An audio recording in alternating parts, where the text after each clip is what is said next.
એકદમ જૂનું અને જાણીતી વસ્તુ. જે લોકો આ સાઈડ આવે કચ્છ ભુજ સાઈડ એ લોકો અહીંયા લખપત કિલ્લાની મુલાકાત લઈ આવ્યા છે. કેમ કે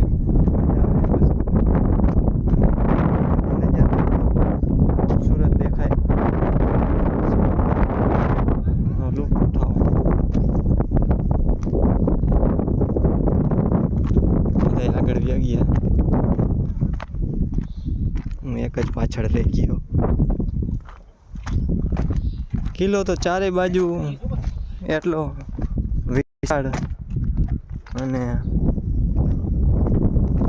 વચ્ચે ગામડું છે. લગભગ ચારે બાજુ કિલ્લો છે.